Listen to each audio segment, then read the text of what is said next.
So this chair, there are rumors that back in 1976, which there's proof right here.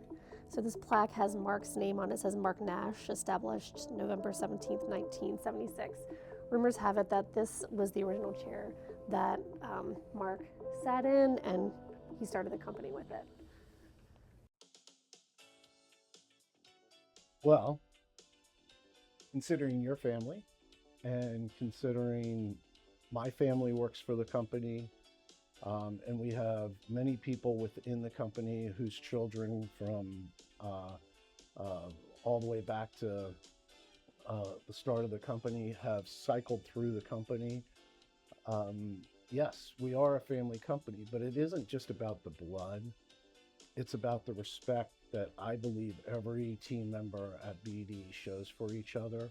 We've really created a culture of understanding and empathizing with our team members, the job that they do. And I think that that's what makes us a pretty special place to work for. I feel very lucky as well to have been with this company for 30 years this year. Um, you know, the company, it's changed over time and, leadership has changed, but I just feel like the company has always had a heart, you know, and I have worked hard, but I've also just been given so many opportunities from this company, which I have appreciated. I've been given the opportunities to learn and to fail. And, I'm one of these people, I'm a lifelong learner. I love to learn, and I just feel so lucky that I've been given that opportunity to, have another challenge here, another challenge there. And besides that, I just feel so fortunate to work for and with the people that we've worked with all these years. I mean, it's been a true blessing. I mean, I've spent 30 years here. I was single when I started, and the company has just supported me, not just in work, but, personally. I got engaged here, and we had our daughter Olivia, while I was working here. I've lost parents, here, and I knew this was going to happen.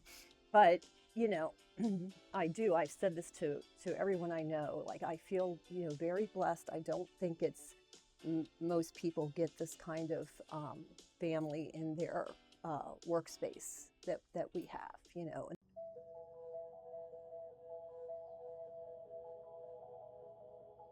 When I started this job, well, 9.5 years ago, so almost 10 years, I thought really hard about what it would be like to be coming into a company and being John's wife and Mark's daughter-in-law. And I wanted to make sure that I did a job that I was proud of on my own, and that it wasn't going to be because I was who I was. Like, I wanted people to respect me for the work that I did.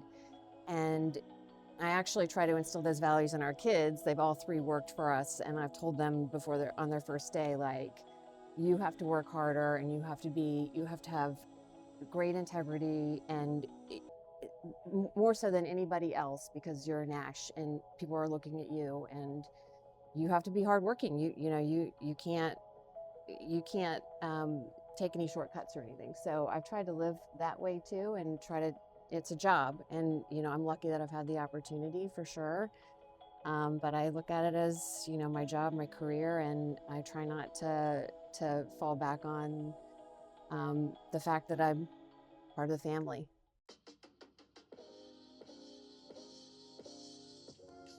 It starts at the top. It starts with John and Joe. Their unwavering commitment and loyalty to each other and to this company is what created a foundation for the growth of the rest of our leadership team. When I think about the leaders across our company, I think about loyalty, passion, grit, and so you really can see that they lead from example in every single department in our company. It's the old adage that people don't work for companies, they work for people. And I got the absolute honor of working for an industry icon in Atlanta and the Southeast, in John Wieland. And there were not a lot of companies that I would have ever considered going to, after that experience, or leaving, really, John Wieland for another experience. But having known you, Joe particularly, and of course Jessica, and then getting to meet John kind of later in that experience, I knew this is where I was meant to be for the second half of my career. And as I've told you many times, God willing, I'll be here till the day I retire. So that's the goal.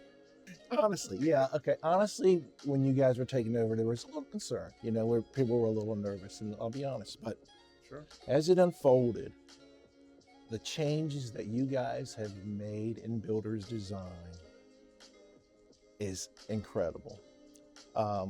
This is a much more pleasant place to work or continue your career. We've developed career paths for employees, and everybody is treated as an equal and with the same amount of respect. It comes down to focusing on the people. I think it really while we want beautiful projects, we want, profitable projects, I think really it comes down to, the leadership shift and focus being more of the team and just making sure we have the right team in place, making sure we have a good culture. I think that is the catalyst. I answered the question earlier of what do I think about when I think about leadership? And I do believe it starts with the top down. The support that you and John both gave me from the moment that I came in believing in me. We had a shared vision, we had a shared passion, and then of course that same support that I've gotten from Sally and from Dan, over the many decades. I think that shared vision, that shared passion, that same goal is ultimately what allowed us to work together to build the best team and accomplish what we've accomplished.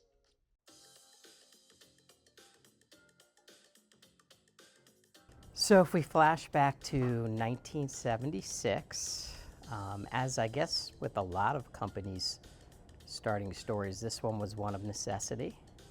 My father, Mark Nash, had recently lost his job. He was with a company called Certified Leasing, and he had actually was running different parts of that company, but started in a model division shortly before he lost his job. And so he was out of work, had, I guess, 1976, I was 5 years old, my brother was 8 years old, needed to provide for us, so he borrowed a little money from his in-laws, my mother's parents. He pulled together some investors, and he started Builders Design and Leasing in 1976 out of our kitchen, which ironically, in my memory, has one of the ugliest yellow wallpaper I've seen. But for the times, it was probably trend forward.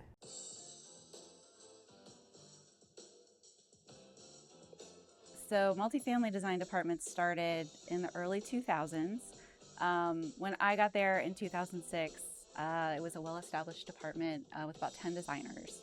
And then, in the 2008, with the Great Recession, we saw a little bit of a downturn in the department.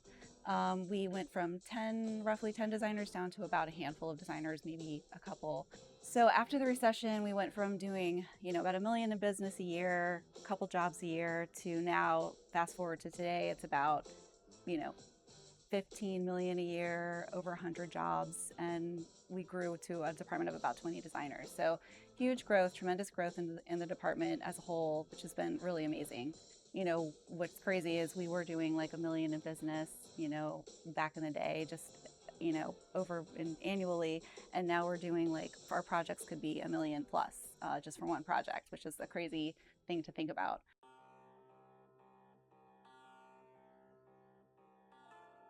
Well, coming from someone that came to work for this company in the warehouse, cleaning toilets, loading trucks, installing furniture, and being able to work your way up to CEO of the company, I would say this company offers great opportunity.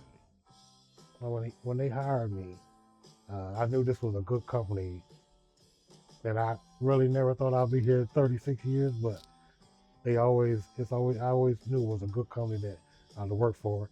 I started under Joe when he was in marketing. He took me under his wing, and he was one of the ones that my first encounter on the road with. But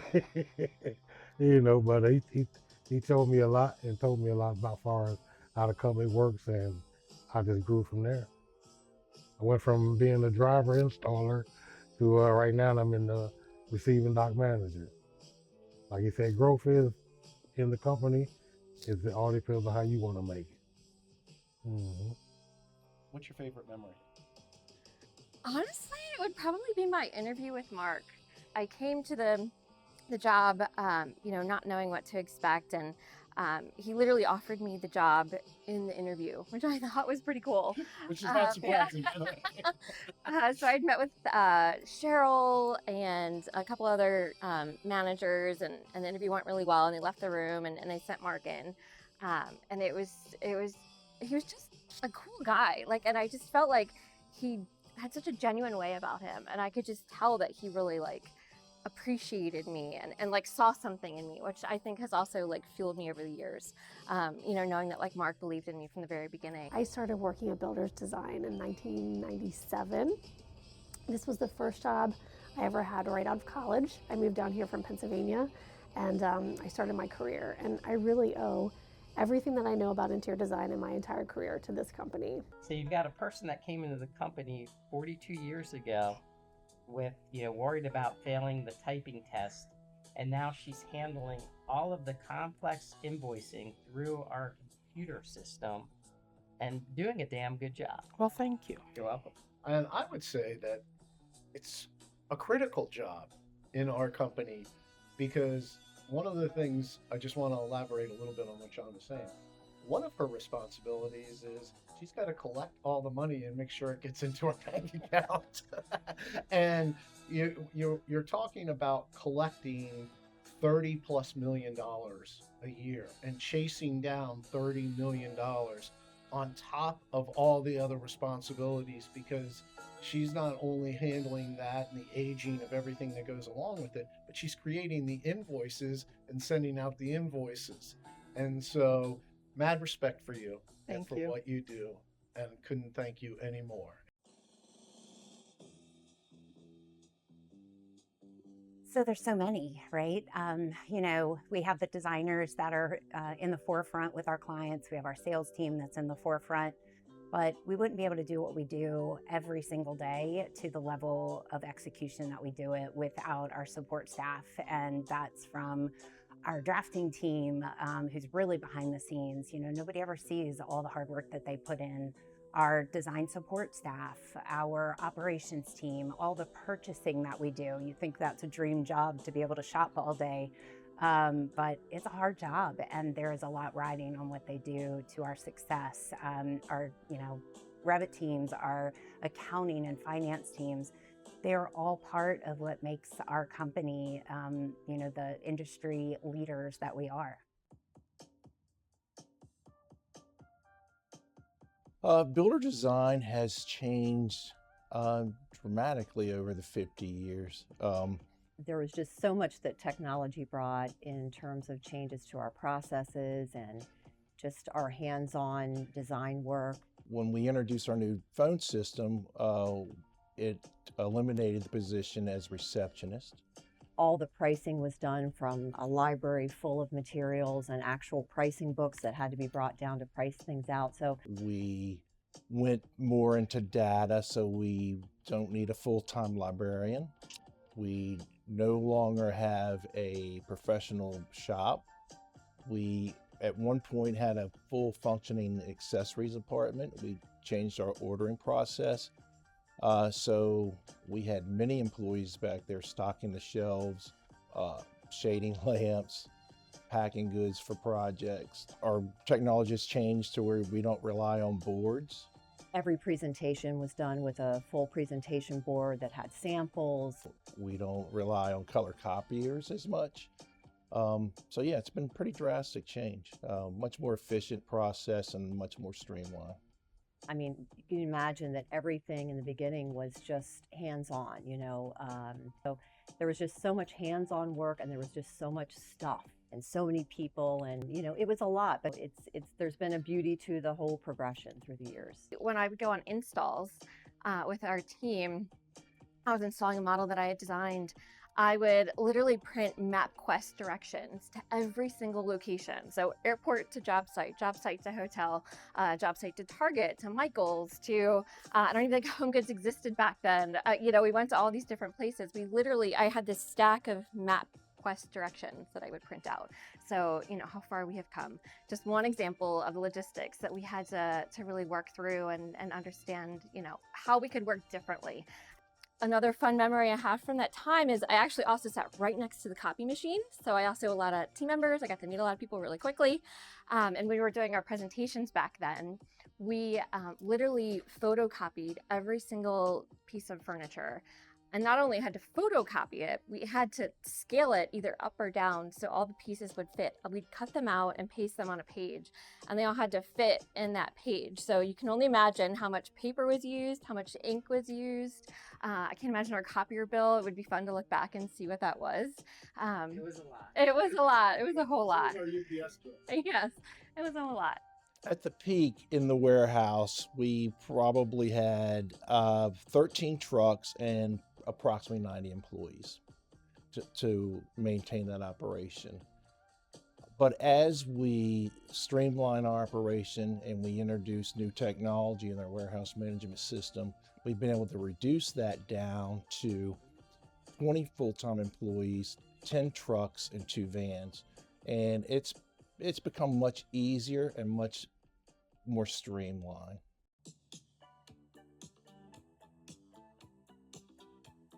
And during that time, we've literally won hundreds upon hundreds of awards, both nationally and regionally. We also are a member of Interior Design Magazine's 100 Giants, which is a huge honor and something I don't think we ever thought we would be part of. And year out, we've been on that list, and it's just very humbling to be on that list with all the other amazing interior design firms that are out there. So right now we have an amazing team, obviously, but we're really proud of the tenure of our employees. I mean, many people choose to spend the vast majority of their careers here at Builders Design. And we created in 2020 the Beth Austin Wall of Fame. And you got on the wall by spending 20 plus years with Builders Design. So I'd like to acknowledge those people that are on the wall.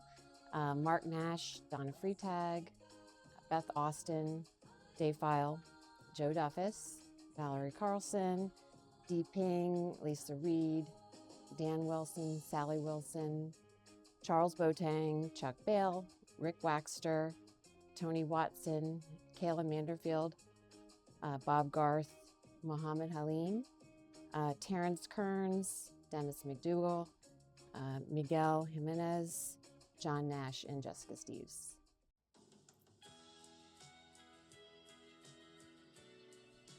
Definitely. I would say diversification. I think that's one thing we really excel in. So we're not just an interior design firm.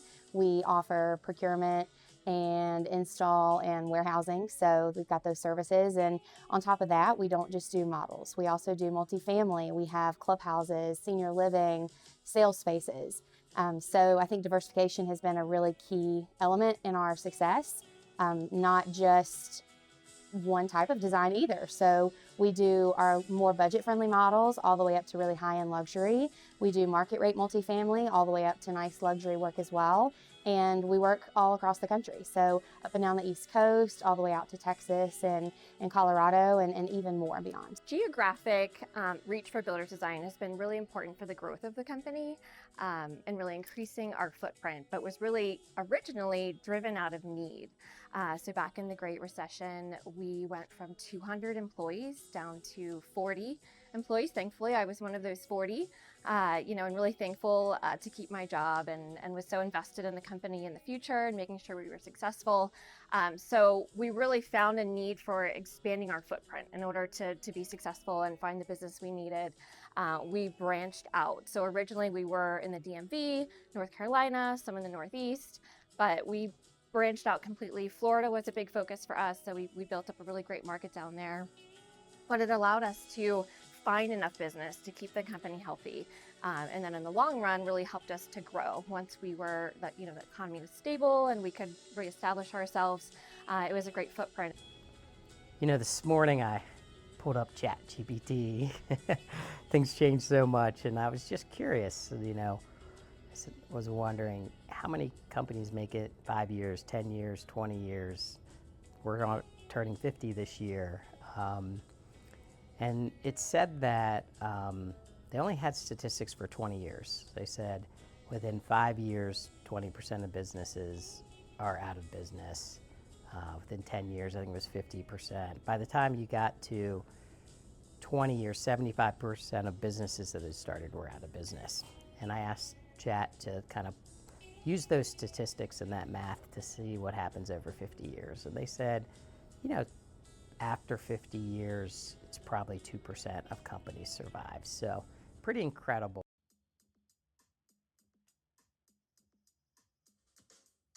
See, when I started in 1989, my first Christmas party was at a place called J.J. Muldoon's.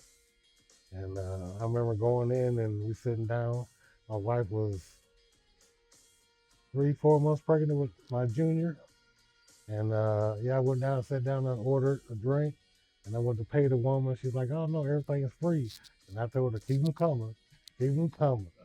Like I said, I was actually thinking about it on the drive in, and I was thinking, when I first started and Dan had started not long after, we were invited to had to be the 20th anniversary party. And I was thinking, Was that in Bethesda? It was in Bethesda. Yeah. And I was remembering, how, I was like, this is just so wonderful. And I got to know some of the other employees better just by mingling with them. And I remember Mark bringing you up on the stage at one point. I think I was in college. Right. Back from So I was thinking about that, and really, a lot of the memories, there's work memories, of course, but there's also we've just had a lot of good times as well. I remember, I can't remember whether it was 65 or 70, but we had the celebration for Mark and Norman for their birthday, and John made me do short jokes. I was like, he wrote, yes, he made me do short guy jokes, and you didn't make me. For our team members that weren't around for Mark and Norman, they were both basically my height, on the much shorter side.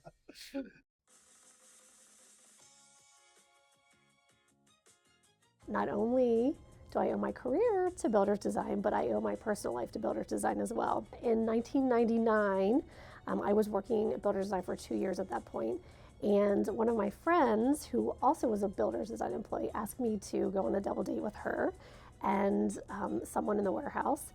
And she said, come on, Janelle, you have to just come along. This guy named Jason, we're gonna go skiing at Whitetail and we're gonna have a good time. And I was like, okay, fine. I was up for it. And I thought Jason was kind of cute. So we went on this date and hit it off. And we have been inseparable ever since. So in the early part of our relationship, we did keep it under wraps. It was a secret pretty much to almost everybody that we worked with. And fast forward 2 years, so this was 2001, we ended up getting engaged. So, we ended up telling everybody that we worked with that not only were we dating, but we were also getting married. So it was fun to let the cat out of the bag and tell the secret. Of course, everybody was so supportive. Before Jason and I, there was Sally and Dan Wilson, of course, and they started their relationship before starting at Builders Design, but then they had Liv after they were working here in the early days of Builders Design. There was Sam Hartle and Chrissy Hartle. They got married and they have 3 kids as well. Rocco and Lindsay Tyner, they met at Builders Design and they have 2 kids now. Let's see, of course, Cheryl and Norman Loeb. And I've heard rumblings about Rick and Mary as well. Freddie Guzman and Amanda. Freddie was, he was one of the install crews, a part of the install crew, and Amanda was a designer, yes.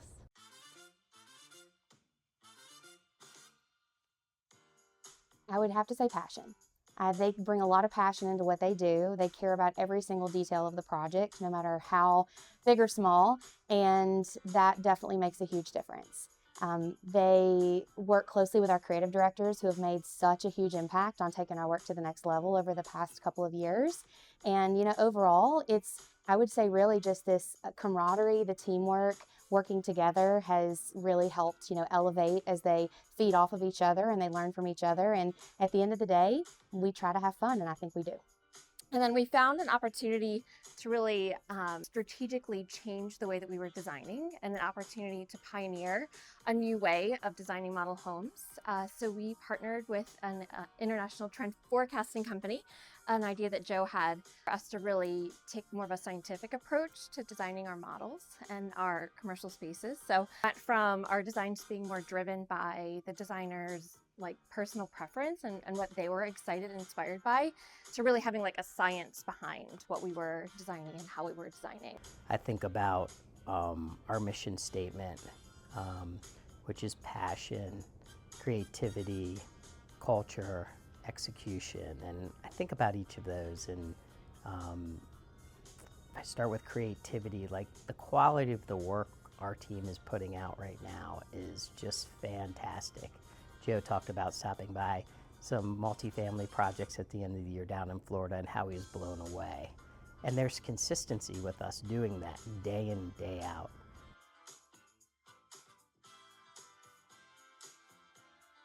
Oh, I'm so glad I got asked these questions. Our clients are the lifeblood of our company. I mean, we owe everything to them, really. We owe our 50 years of success to them. Without them, we would not have a company. So their loyalty in good times and bad has been incredible to our success and paramount to our success. I mean, we have ridden the highs together. We've ridden the lows together through all the industry changes and adaptations that we've both had to make. And some of our clients have been with us since the 90s. I mean, decades long loyalty, and the best part of what I do. And I think that a lot of us that are client facing would say that the best part of our daily job is to be able to work with our clients. To me, it's more than just the professional relationship that we get to create with them. It's digging deeper and getting to know them on a personal level. That really makes that partnership and that relationship, what I want it to be, at least. And I think that we all feel that way. And again, they're the lifeblood of our success. I think it was in the mid 80s. The company started out, as I mentioned before, in our kitchen on Wintergreen Terrace. And then it moved into a building, I think it's Industrial Parkway. So it was a small office and a small warehouse. And then we moved into another building off of Goody Drive, where I worked when I was younger, probably in junior high school and high school. I think that was called Display Court. And then in the 80s, my father decided to build a building in the Lindbergh Air Park. And so, because we were a leasing company at the time, and the way leasing worked is you needed to display the furniture so the designers could select it and place it into the models, you needed a fair amount of display space, in addition to storage for merchandise for the projects, in addition to office space for the designers and all the support departments and the accounting and finance team. So he built an 85,000 square foot office and warehouse space in Gaithersburg, took out a $5 million loan. Pretty risky. He was probably in his early or mid 40s. $5 million loan was a big loan back then, but he felt that the company needed that infrastructure in place to really grow and thrive. And it did grow and thrive for a while, but pretty brave for somebody at that age to build a building that size.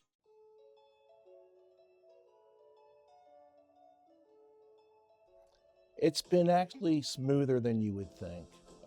At first it was scary. It was a scary transition for me. But what it comes down to is to have key players in those key positions. And also, again, with technology, with the teams and the systems that we have in place for warehouse management, Deltek, etc., it's much easier, and we're in constant communication. for example, Indy's running the Florida operation right now, and it's almost as if we're sitting right across the desk from one another, and that's how much we communicate every day, and it's pretty seamless.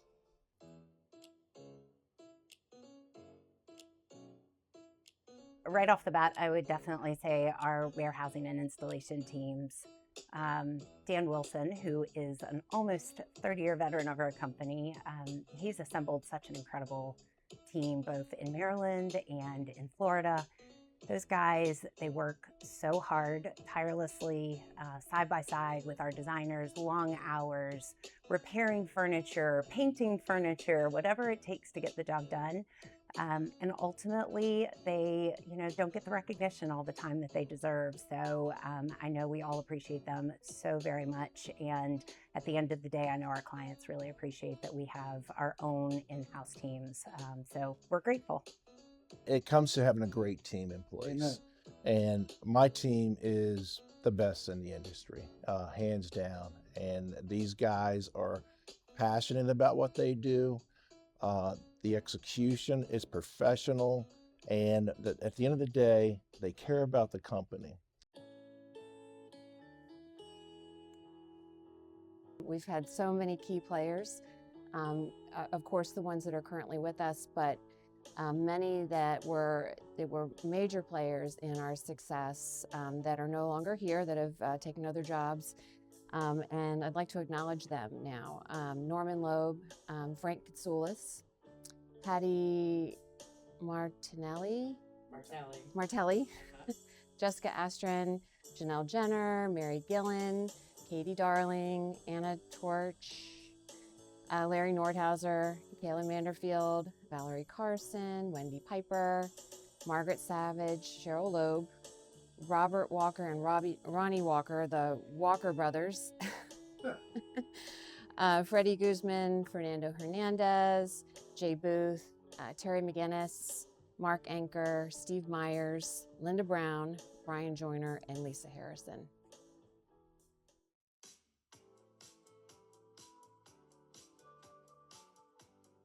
So my first desk at Builders Design, ironically, was right next to our catalog wall. So we had this massive furniture catalog wall. Every single rep would come in and they would update the catalogs. And I had the fortunate opportunity of getting to interact with most of them and see them. So from my very early start at Builders Design, really kind of building those relationships with our vendors and really understanding, how the value and the knowledge they bring to us makes us better as a company. So having that opportunity to interact with the vendors was really important and strategic from the very beginning. Even the fabric vendors that would come in, we used to do fabric boards for every single one of our projects that would have a wrapped fabric. And, sometimes there would be a fabric missing and, they would be looking to see what they can fill in for us, which was great. Or the urgent fabric that we needed to wrap for our fabric board to get it to the client for the presentation in time. So it's just really fun to see how that's evolved over time and how our vendor partners have been such an important part of that process from start to finish, that relationship, that trust that we've built with them. One of our longest vendors, I think, would be Fairfield. I think Four Hands now is our largest vendor. So really, they're such an important part of Builders Design and our success. The real vision was for me and John as being entrepreneurs, understanding the investment that a builder was making in a community of 50 homes, which could be 50 to 100 homes, could be anywhere from $30 to $60 million. And on the multifamily side of things, it could be an investment requiring several $100 million to execute on. And so we felt by being able to provide those trends to the builders, we were bringing a value add that nobody else really thought of. They were just bringing great design. We were bringing great design backed up by great trends.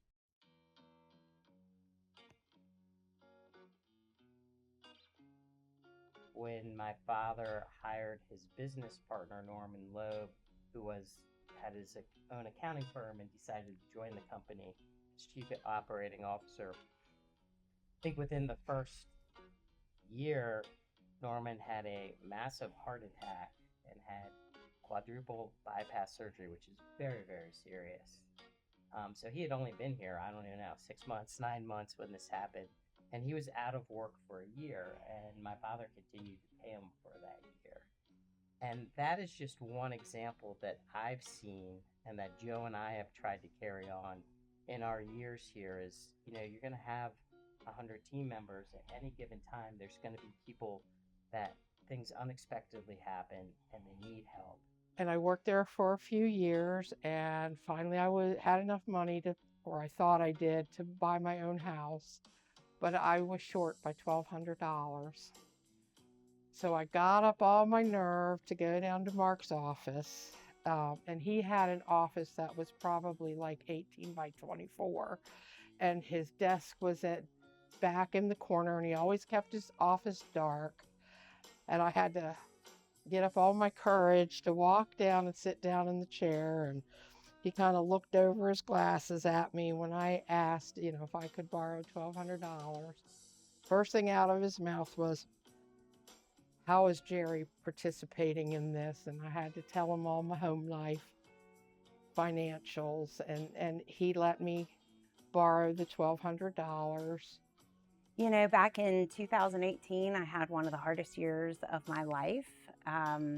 For those that don't know, I went through a divorce, and it was very difficult. And not only did you all, you know, y'all just supported me so beautifully and allowed me to do what I needed to do for my family and for me personally. Had one of the best years I had ever had, which was great. Won Employee of the Year that year. Maybe felt sorry for me, and that's what I won. But yeah, but I just felt so supported, and I think that even though my prior situation at John Wieland was so incredible, they would have never treated me with the dignity and understanding and compassion and empathy that you all did, because the environment was just so very different in that regard. And I'll never forget that. I tell people that all the time, that during whatever difficulty that you may be going through in your career, whether it's here or at another company or whatever, it's how people treat you in your tough personal times that really sets the stage for, you know, whether you should stay with a company or not. And my loyalty runs very, very deep, because your loyalty to me ran so deep during that time and beyond. So I'm very grateful, and I'll always be so, so thankful, you know, to the both of you and so many others that were so supportive during that time. Thank you for saying that. Yeah. That started with your dad, and you know, I loved him so much, and I just felt like, you know, he kind of was scary to a lot of people, but I felt like he and I just understood each other. I feel like we kind of thought the same way, and I learned that pretty quickly. And he was just so kind. He always was so kind and supportive with Dan and I, you know, and he was, you know, like a father figure to us, and, you know, especially to Dan, who didn't really have that. And, you know, he was the first one that Dan called when, you know, Olivia got into her dream school, and, you know, he supported us through that.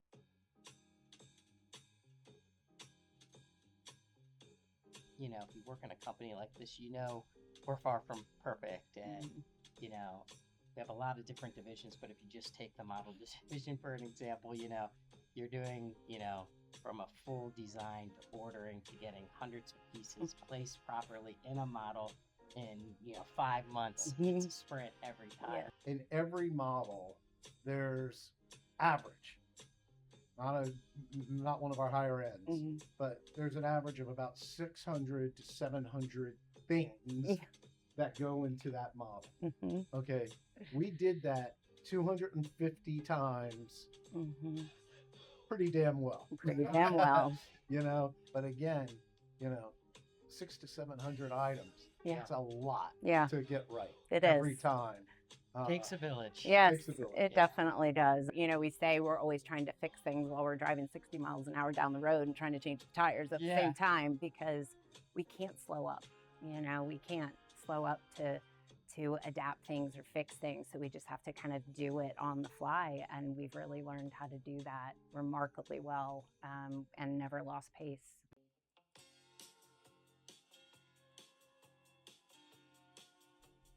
we're such a different company, but we're different in a much better way.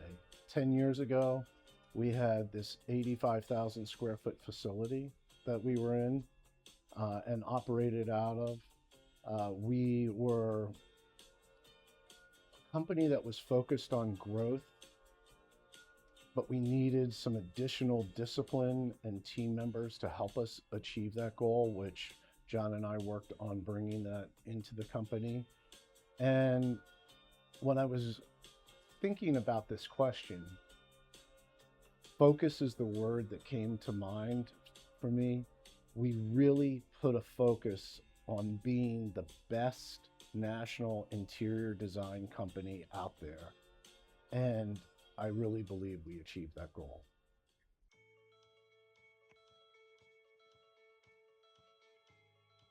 We have the best of the best here, from top to the bottom. We have very little turnover. The culture feels really good. People genuinely like each other. So when you combine all that together, I am really excited about the future. It's so strange and humbling to think we've been around for 50 years. But when you sit here today and you think about everything I just talked about, it gives you a good sense of confidence that, hey, we've got a shot at being around for another 50 years.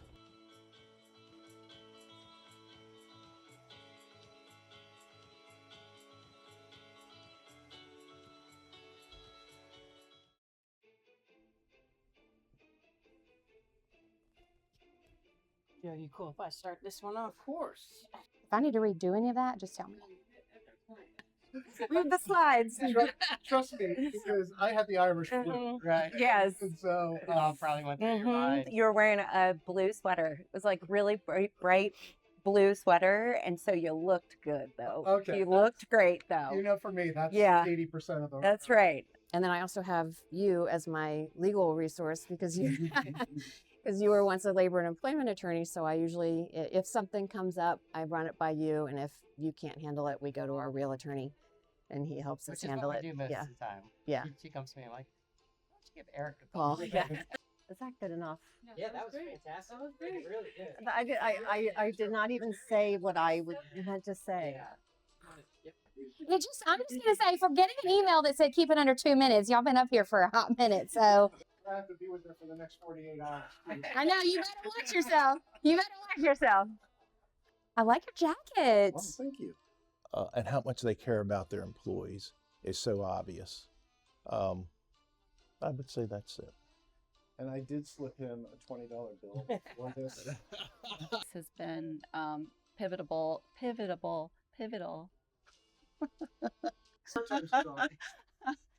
How do you say the word? Why can't you?